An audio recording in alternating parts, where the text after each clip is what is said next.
neka tusoke tukutwale Purezidenti atuse. Aharishaha munana n'edakika 38 zihangwe Purezidenti Yoweri Museveni nubwo yahikacisha ikororo okuganiraho n'abany'ishengyero kandi yabanza no kubagambira kwihanga ryizire no rutunguka.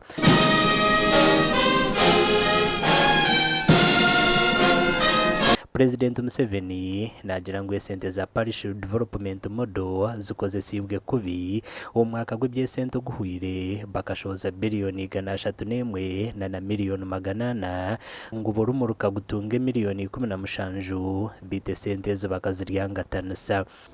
And I'm glad I read the report of the MPs which the Speaker sent me. This 131 billion is not properly accounted for,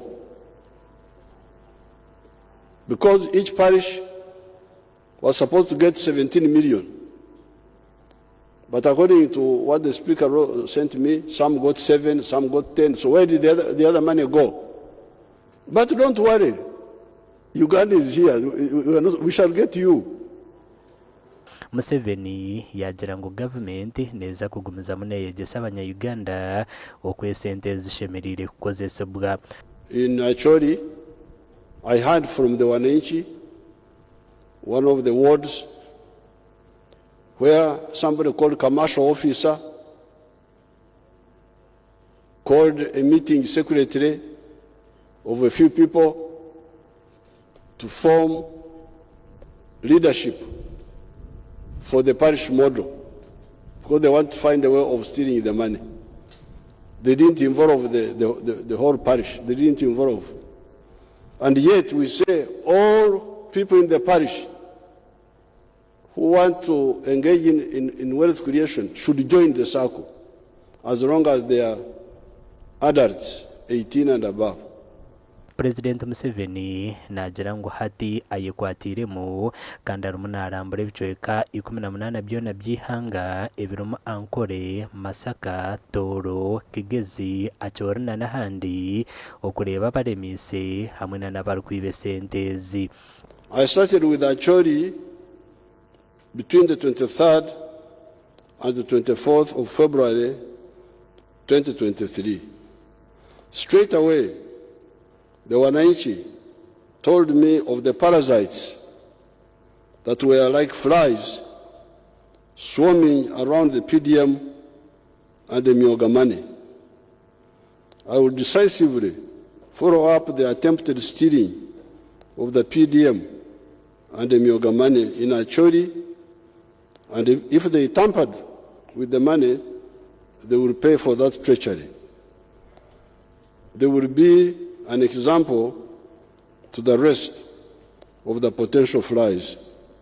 Ahache bitingwa Purezidenti Museveni yagira ngo naija kubona ubwira kigambeho biti yajemerera abajongwa barukubita musente kandi yashaba abanya-Uganda kubicenera cyumwe. Sex in Uganda and maybe in other parts of Africa is confidential. Even heterosexuality, even the heterosexuals,